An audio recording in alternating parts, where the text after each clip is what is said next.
하나님 그리신 지도를 따라 이스라엘 백성이 가나안 땅에서 살아가게 됩니다.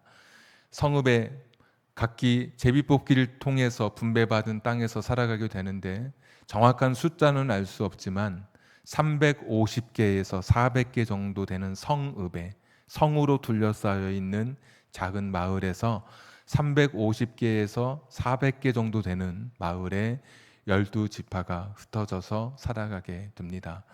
그런데 7절 말씀에 보시면 350개에서 400개 성읍 가운데 48개, 48개의 성읍은 레위인들에게, 레위 지파에게 주도록 말씀해 주고 있습니다. 레위 지파는 어떤 사람들이었냐면 제사를 드릴 때 제사장과 함께 하나님 앞에 드리는 예배를 돕고 또 성전 안에서 일어나는 모든 일들에 여러 일들을 섬겼던 그런 사람이었습니다.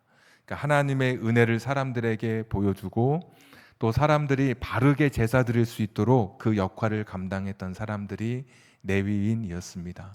레위인은 따로 땅을 주지 않고 오늘 말씀에도 보면 350개에서 400개 정도 사람들이 흩어져 살아가게 되는데 그 중에 48개를 레위인들을 위해서 주도록 명령하고 있습니다. 다른 지파는 자기들끼리 대가족, 시족, 부족 이렇게 모여 살았다면 레위인들은 48개의 성읍이 곳곳에 흩어져서 살아가게 되었습니다.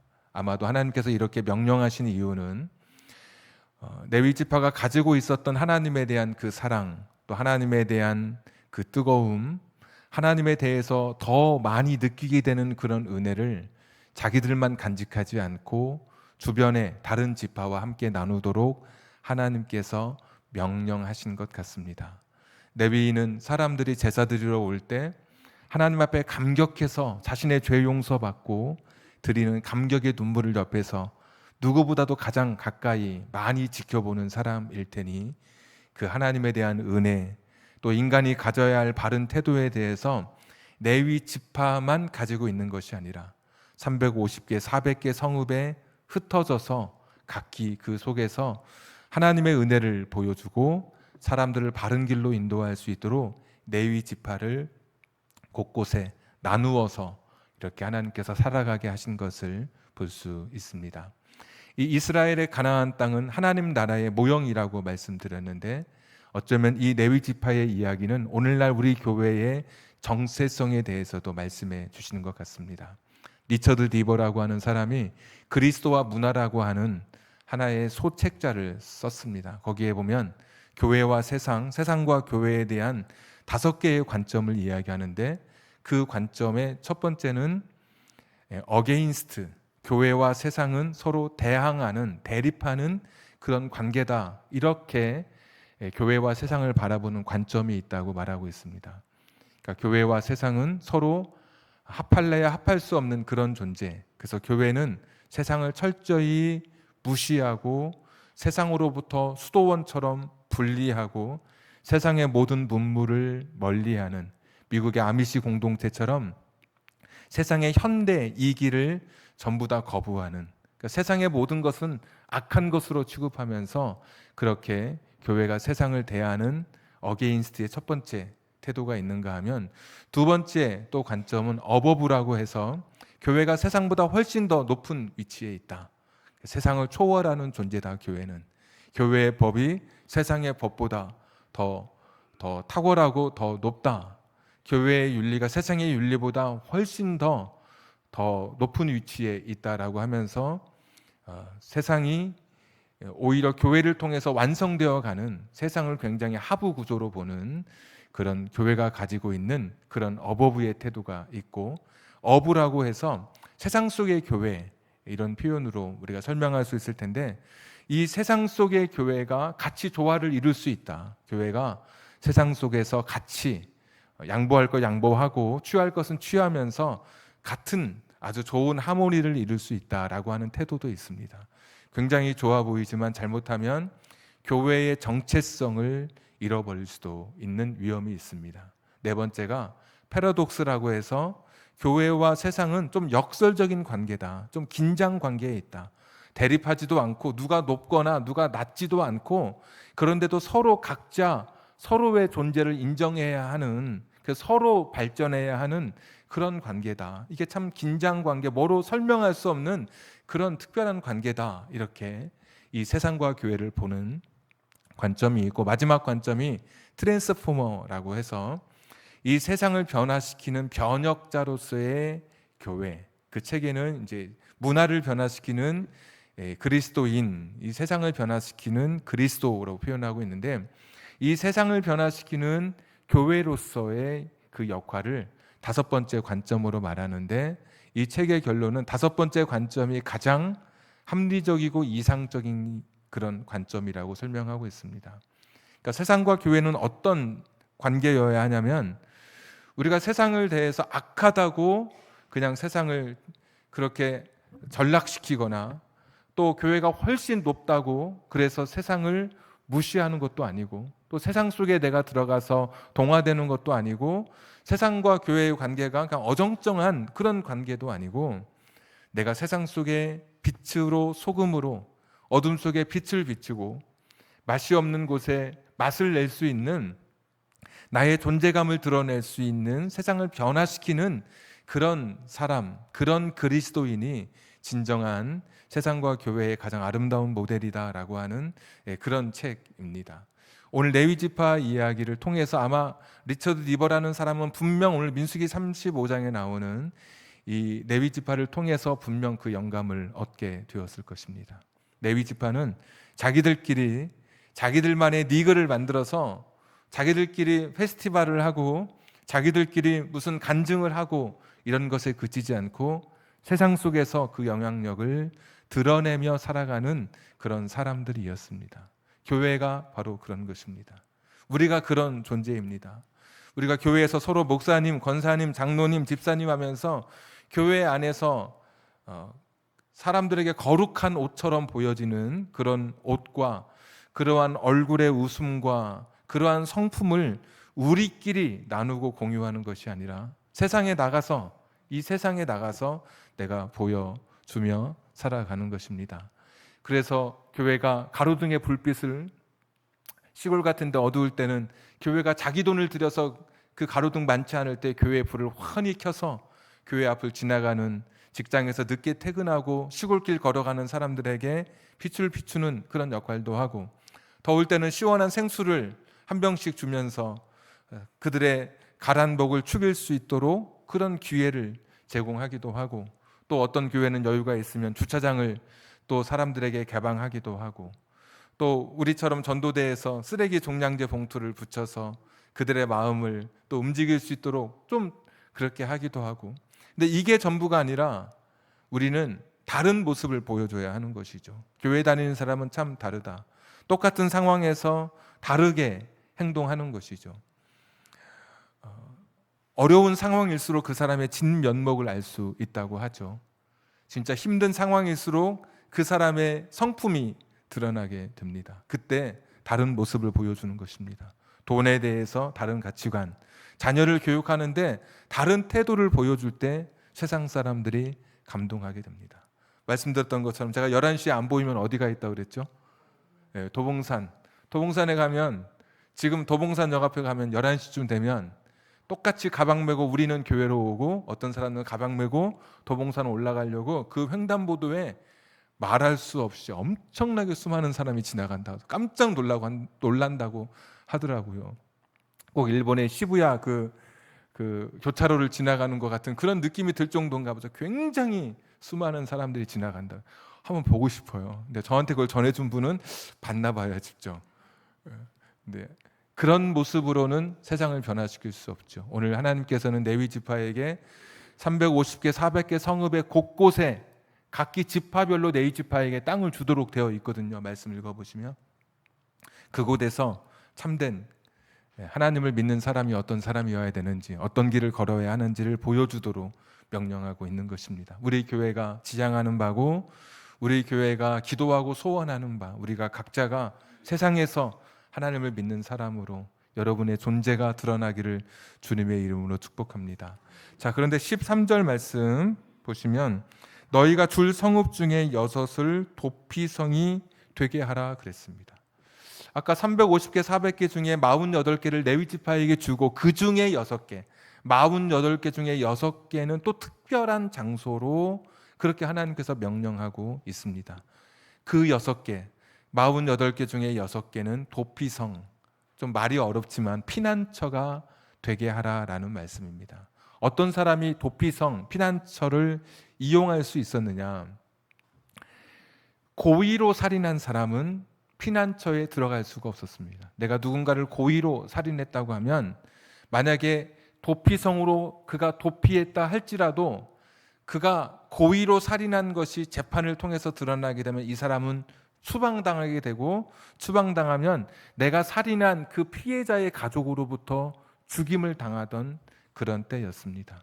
그래서 고의로 살인한 사람, 하나님께서도 십계명을 통해 살인하지 말라 말씀해 주셨고, 생명의 주인이신 하나님을 거스르는 인간을 살인하는 것은 결코 하나님이 용서하실 수 없는 것이죠.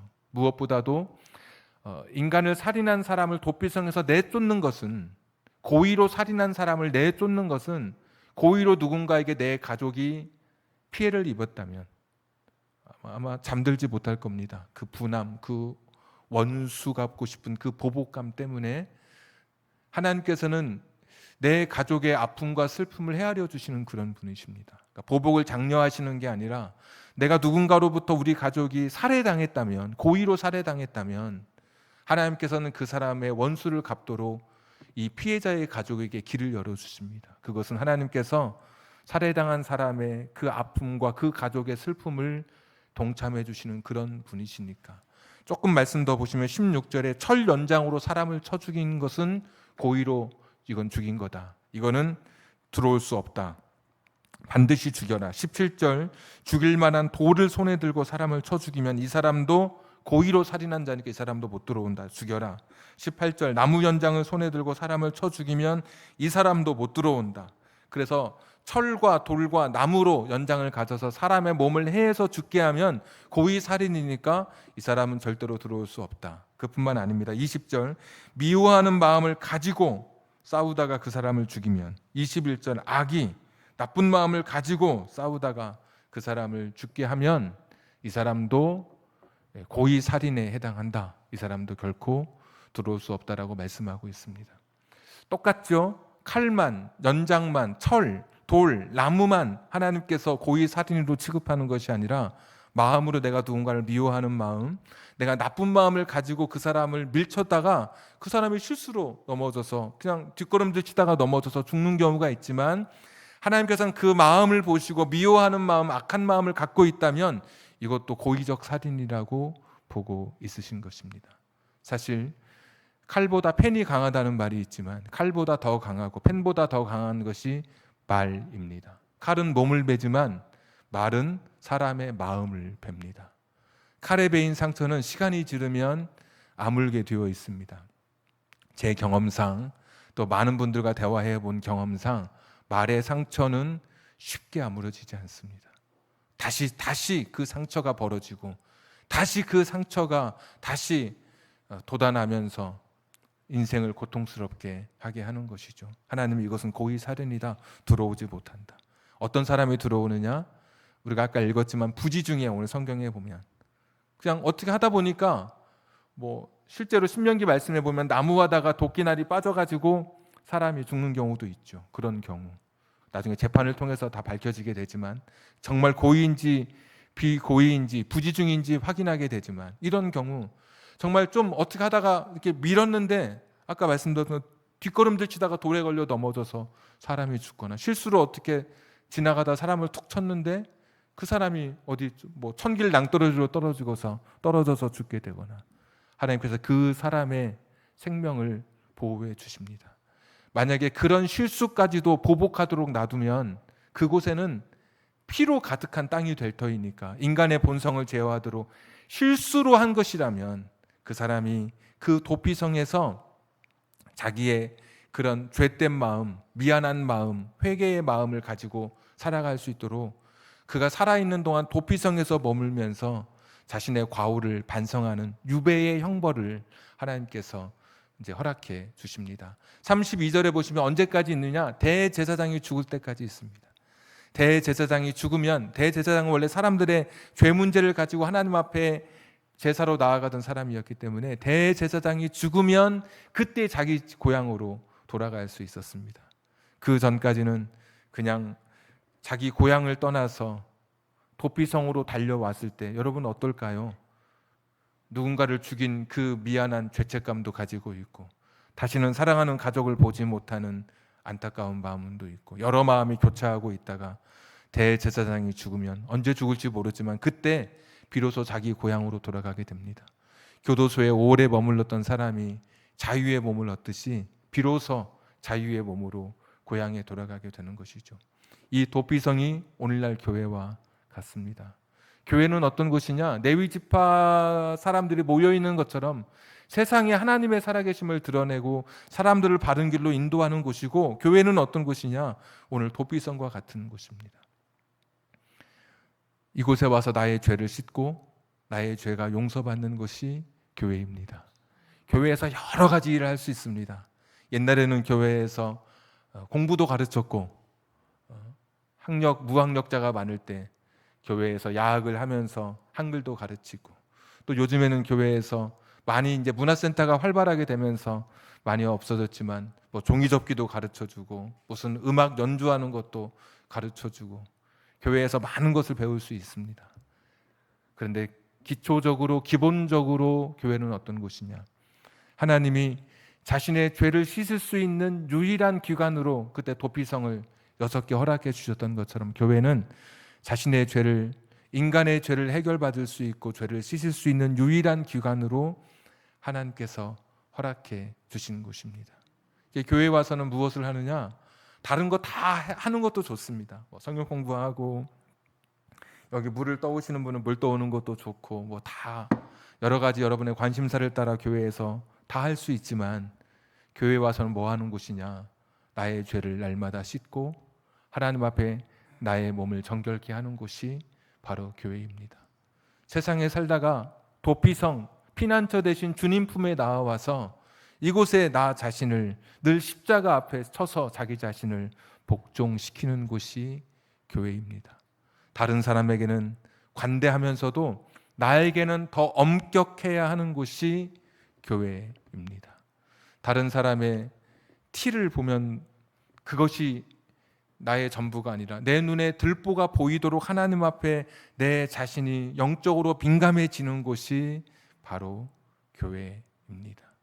교회 십자가 앞에서 날마다 내 자신을 내려놓습니다. 제가 언젠가도 간증했지만 저희 중학교, 고등학교 다닐 때 같이 신앙생활했던 1년 후배가 있었습니다. 고등학생을 넘어서지 못하고, 지금 생각하면 뇌의 암이었던 것 같아요. 그때는 잘 모르겠더라고요. 무슨 병명을 이야기해 주는데 세상을 떠나고 말았습니다. 근데 그때 항상 그 아이가 교회에 십자가 가운데 앉는 거예요. 딱 이 가운데, 항상 가운데. 물어봤더니 자기는 십자가 앞에 자기 자신을 이렇게 맞추고 싶다, 자기 자신이 십자가 앞에 서고 싶다. 그 어렸던 그 시골 소녀가 지금도 잊혀지지 않습니다. 날마다 교회에서는 십자가 앞에 나 자신을 세우는 곳입니다. 색깔을 입히는 방법, 물체나 옷이나 어떤 물질의 색깔을 입히는 방법이 2가지가 있다고 말씀드렸잖아요. 하나는 칠하는 것이고 하나는 물들이는 것입니다. 그냥 보면 다 똑같아요. 그런데 세상에 유혹이 다가오거나 내 인생의 본성이 드러나면 칠이 벗겨져요. 그러면 여전히 칠한 것은 나 그대로 있는 것이고, 물들여진 것은 이렇게 긁고 저렇게 긁고 이 사람이 나를 시험하고 어떤 상황이 나를 힘들게 해도, 세상에 커다란 파고가 내 가정을 덮치고 내 자녀의 삶을 엄습해 온다 할지라도 예수로 물들여진 삶은 그대로 예수인 것입니다. 교회는 나의 치를 단장하는 곳이 아니라 날마다 십자가의 피로 내 삶을 물들이는 거예요. 내 본성을 제어하고 내 인간의 죄성을 십자가의 피로 물들이고, 진짜 도피성, 대제사장이신 예수님께서 십자가에서 죽으심으로 오늘 32절에 대제사장이 죽으면 자기 집으로 돌아갈 수 있도록 면천, 드디어 자유의 몸이 된 것처럼 진짜 우리는 예수님이 십자가에 달려 돌아가심으로 자유의 몸이 된 사람들입니다. 죄로부터 자유하게 된 사람. 이걸 확인하는 곳이 도피성, 바로 오늘 우리의 교회인 것입니다. 하나 더 말씀을 드리자면 이 도피성에 내려오는 이야기, 성경에는 기록되어 있지 않지만 그 당시 사람들의 전승에 의하면 도피성으로 가는 길의 폭은 13m로 넓혔다고 합니다. 옛날에 길은 그렇게 넓지 않습니다. 근데 최소 13m 폭을 넓혔습니다. 왜? 누군가를 부지 중에 살인하고 혹시나 내가 실수로 살인했는데도 불구하고 사람을 죽였는데 그 가족이 나를 죽일까 봐 그들을 피해서 일단 내가 고의로 하지 않았다는 것을 밝혀지기 전까지 내 생명을 유지하기 위해서 누군가는 도피성으로 달려올 것 아닙니까? 그들을 위해서 길을 넓게 한 것입니다. 오르막길은 깎았다고 이야기하고요. 강이 있으면 다리를 놓았다고 합니다. 그리고 그들은 이정표마다 도피성으로 오는 길을 길 잃지 않도록 철저하게 자세하게 곳곳에 도피성의 이정표를 세웠다고 합니다. 하나님께서 실제로 6개의 도피성을 주셨는데 나중에 인터넷에 검색해 보면 왼쪽 요단강을 사이어 왼쪽에 하나 둘 셋 상중하 어떤 곳에서든 50km 최대 거리가 50km 하루 안에 갈 수 있는 그곳에 하나님께서 도피성을 마련해 주셨습니다. 누구든지 그곳에 올 수 있도록 생명을 구하는 자, 자신의 죄된 삶을 씻고 새 출발을 하려고 하는 자, 하나님 안에서 다시 한번 자신의 인생을 돌아보고 자기의 허물을 씻고자 하는 자는 누구든지 올 수 있도록 도피성의 문을 넓게 열어놓은 것입니다. 오늘도 예수 그리스도께서는 인간의 유일한 피난처가 되시고 도피성 되신 예수 그리스도께서는 저와 여러분을 향해 길을 넓게 열고 계십니다.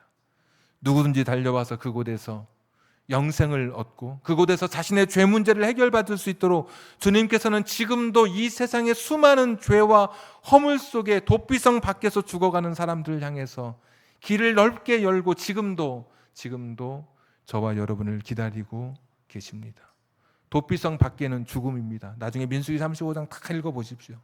도피성 밖에는 생명이 없습니다. 도피성 안에서 비로소 생명을 얻고 하나님 주신 자유를 누릴 수 있었던 것이죠. 지금도 십자가 안에서 예수님 안에서만 우리의 인생이 구원을 얻고 죄의 용서를 받습니다. 사람이 몸을 튼튼하게 하려면 좋은 음식을 먹으면 됩니다. 사람이 자신의 정신을 새롭게 하려면 좋은 영화를 보거나 책을 보거나 음악을 듣거나 빗소리를 듣거나 아니면 넓은 바다 찰랑거리는 물결을 보면서 내 인생의 마음이 정화되는 것을 느낄 수 있습니다. 그런데 내 영혼은 좋은 음식으로도 좋은 차로도 좋은 광경으로도 결코 내 영혼의 갈급함은 해결될 수 없는 것입니다.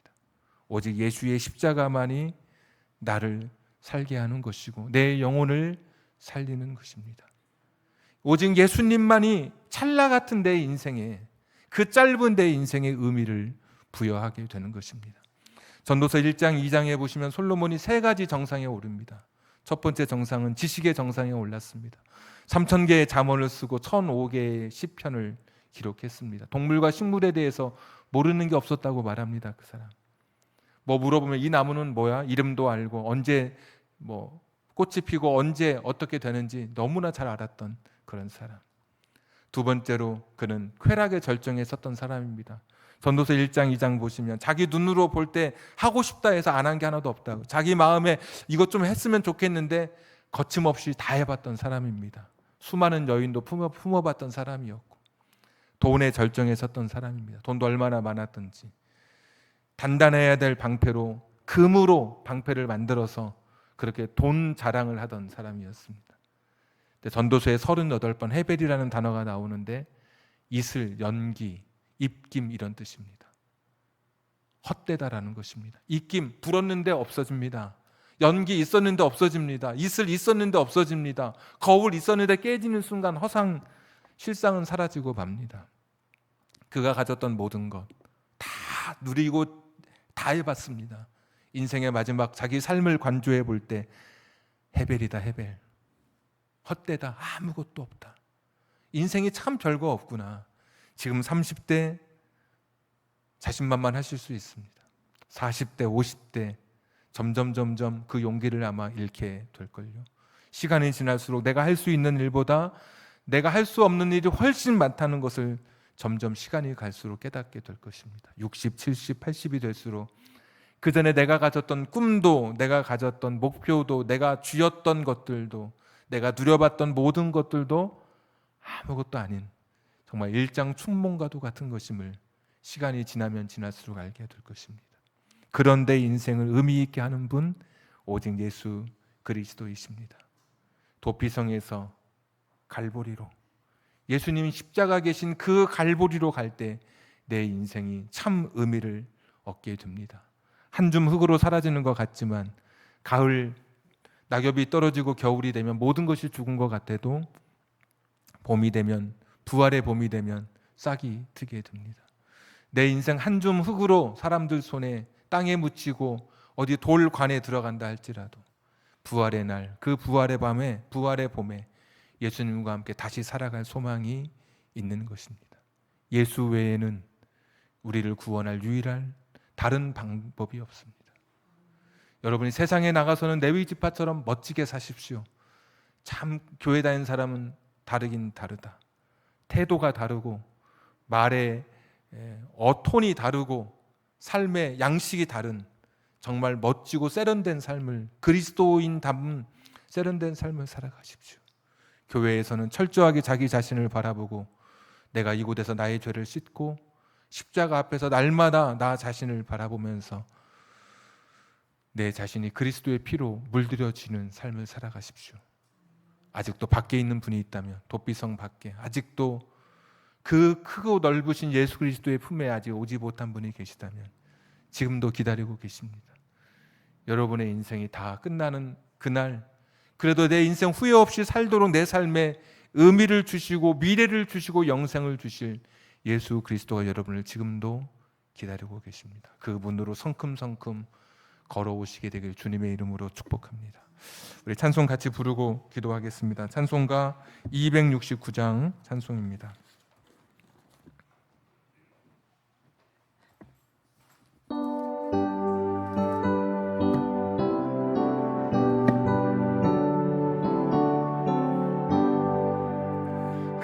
참혹한 십자가에 주 달려 흘린 피 샘물같이 늘 흘러서 죄 씻어 주시네. 값없어도 다 나와서 내 죄를 고하며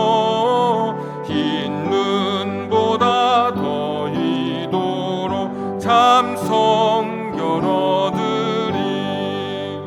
나 믿노라 나 믿노라 그 오열 공로를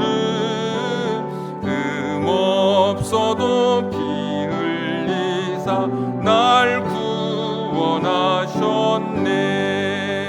저 흉악한 한강도는 제 죄를 깨달아 죄 없으신 주 예수를 구주로 믿었네. 내 지은 죄 흉악하나 주 예수 믿으며 용서받은 강도같이 곧 구원받으리. 나 믿노라 나 믿노라 그 보혈 공로를 없어도 피 흘리사 날 구원하셨네. 온 백성의 죄 사신 하나님 어린 양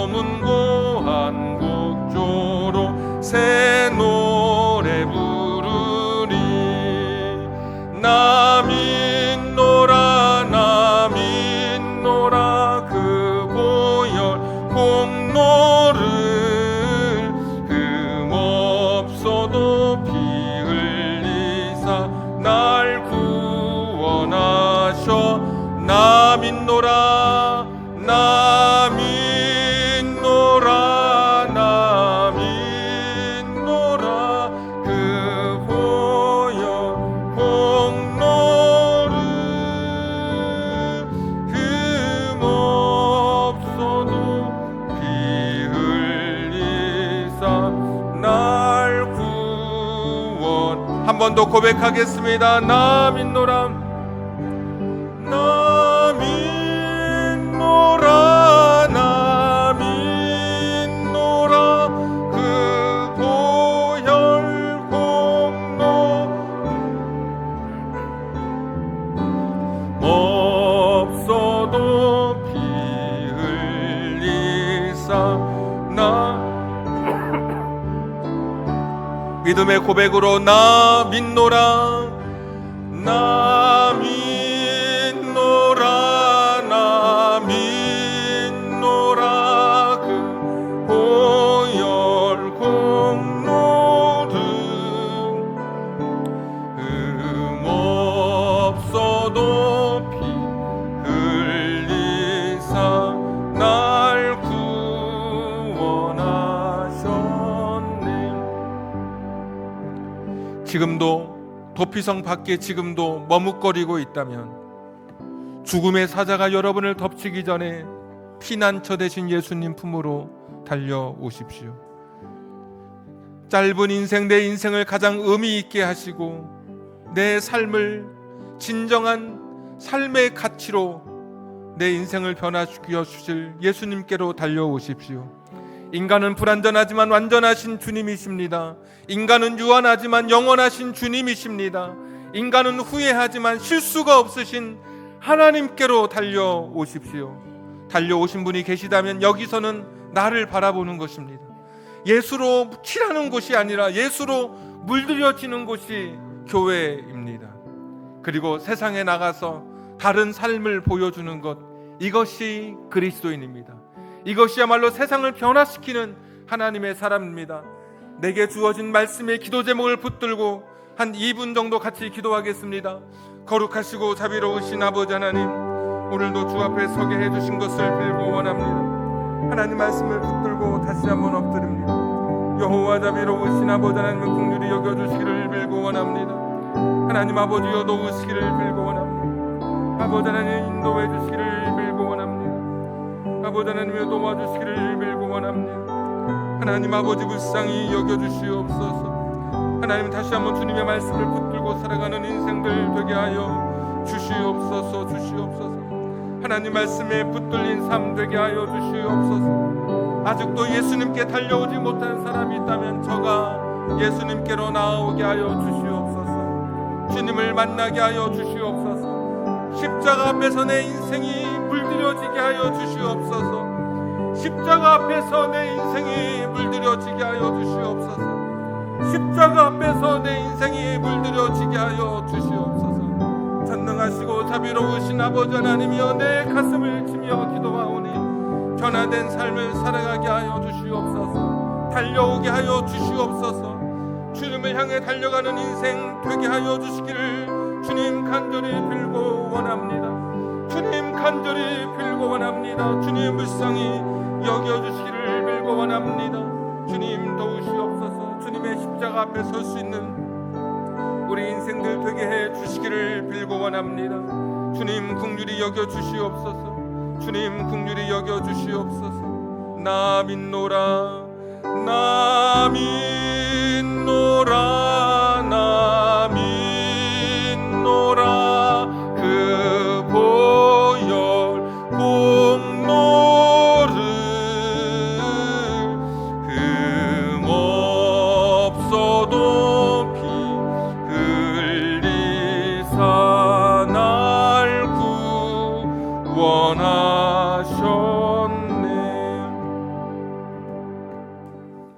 하나님 아버지,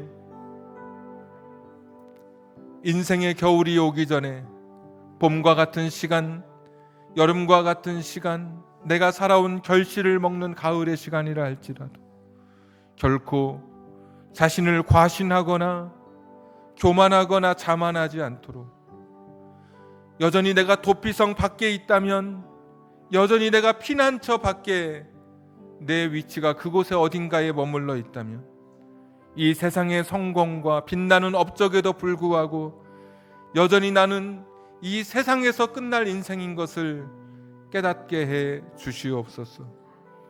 내 인생을 의미로 이끌어 주시는 분, 내 인생을 가치 있는 삶으로, 세상에 기여하는 복된 삶으로 내 삶에 참 의미를 허락해 주시는 예수님께로 나아오게 해 주옵소서. 십자가 앞에서 날마다 내 자신을 그리스도의 보혈의 피로 물들여 살아가게 하시고, 세상에 나가서는 영적 레위 지파로 세련된 그리스도인, 인격적이고 사람들에게 매력적인 참 그리스도인의 모습을 드러낼 수 있는 하나님 나라를 살아가는 우리들 되게 해 주옵소서. 민수기 35장의 가나안 땅에 세워지는 하나님 나라가 오늘 이 세상에 우리를 통해서 세워져 가게 해 주옵소서. 결혼을 앞둔 가정들이 있습니다. 아내 될 사람을 따라 같이 이곳에 와서 예배 드리는 우리의 사랑하는 아들들이 있습니다. 기억해 주옵소서. 복된 가정 되게 해 주시고 행복한 가정 되게 해 주시되, 그 어떤 것으로도 비교할 수 없는 내 인생의 가장 값진 보석, 내 인생의 값진 가장 내 삶의 최고의 발견이신 예수 그리스도와 함께 저들의 인생을 마칠 수 있도록 은혜를 더해 주옵소서. 이제는 우리 구주 예수 그리스도의 은혜와 하나님 아버지의 극진하신 사랑하심과 성령님 감동 감화 내주 충만하심이 이 땅에서 하나님 나라 백성으로 살다가 멋지게 살다가 주 앞에 서기를 결단하는 우리 사랑하는 성도님들 위해 가정과 직장과 사업장과 환경, 선물로 주신 자녀들 머리 위에 지금부터 영원까지 함께 하시기를 간절히 축원하옵나이다. 아멘.